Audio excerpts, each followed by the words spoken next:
സംഭവിച്ചതൊക്കെ നല്ലതിന് വേണ്ടിയിട്ടാ. ഞാനുണ്ട് അമൃത നിനക്ക്.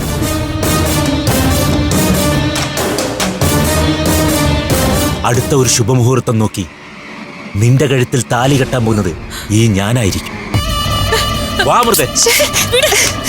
അമൃതയുടെ കഴുത്തിൽ താലി കെട്ടുന്ന കാര്യം നീ മാത്രം തീരുമാനിച്ചാ പോരല്ലോ. തള്ളേ, ആവശ്യമില്ലാത്ത കാര്യത്തിലടോട്ടാ. നിങ്ങളുടെ പ്രായം ഞാൻ നോക്കില്ല. മഹേന്ദ്ര,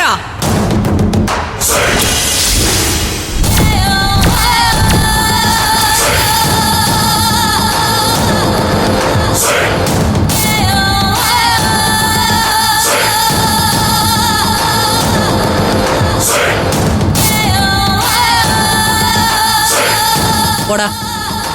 എടാ പോകാൻ. ഇല്ല, അമൃതയും കൊണ്ടേ ഞാൻ പോവും.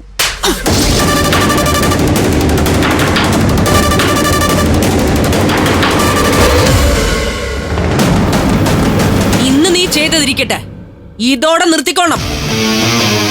ഇനി മേലിൽ ഇവരെ നീ ഉപദ്രവിച്ചു എന്ന് ഞാൻ അറിഞ്ഞ കൊന്നുകളയും നിന്നെ ഞാൻ.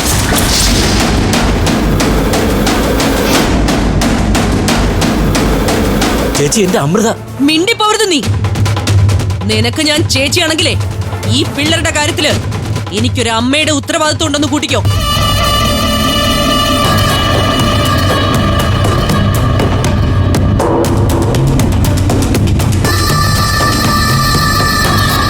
എന്തിനാടാ ഇവിടെ നിൽക്കുന്നേ? ഇറങ്ങിപ്പോ. പോനല്ലേ പറഞ്ഞത്.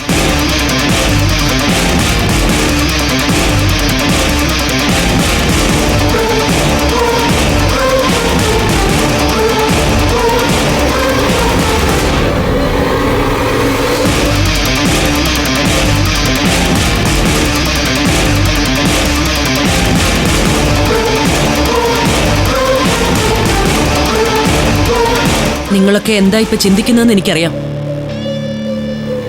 ഇതുവരെ നിങ്ങൾ കരുതിയിരുന്നതല്ല, ഈ കണ്ടതൊക്കെയാ യാഥാർത്ഥ്യം.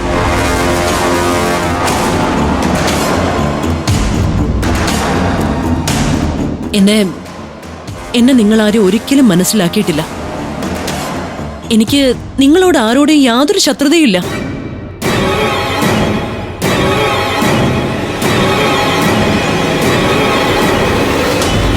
എന്റെ മക്കളായി കണ്ട് നിങ്ങളെ എന്നും ചേർത്ത് നിർത്താനേ ഞാൻ ആഗ്രഹിച്ചിട്ടുള്ളൂ. പക്ഷേ അതിനൊക്കെ തടസ്സങ്ങളുണ്ടായിരുന്നു. ഓരോരുത്തരുടെ പ്രവൃത്തിയിൽ നിന്നല്ലേ ശത്രുക്കളാണോ മിത്രങ്ങളാണോ നമ്മൾ തീരുമാനിക്കുന്നത്. ഞാൻ പറഞ്ഞല്ലോ, കൈയും കാലും കെട്ടിയിട്ട അവസ്ഥയിലായിരുന്നു ഞാൻ. നിങ്ങളുടെ യഥാർത്ഥ ശത്രു ഞാനല്ല.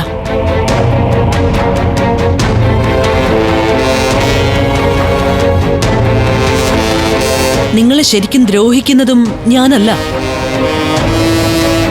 ഞാനൊരു ഉപകരണം മാത്രമാണ്.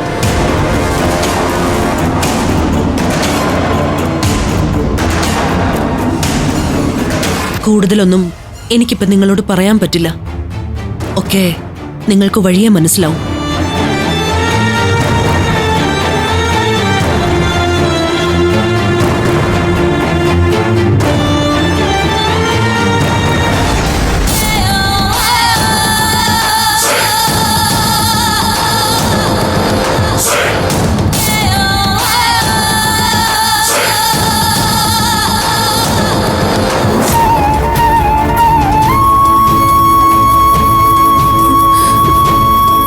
ചേച്ചി നടക്കുന്നത്?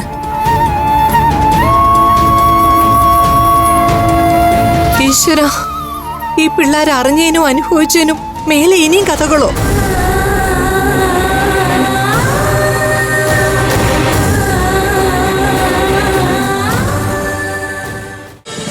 ഫ്ലവേഴ്സ് ഒരുക്കുന്ന കാഴ്ച വസന്തം യൂട്യൂബിൽ പ്രേക്ഷകർക്ക് ലൈവായി കാണാം.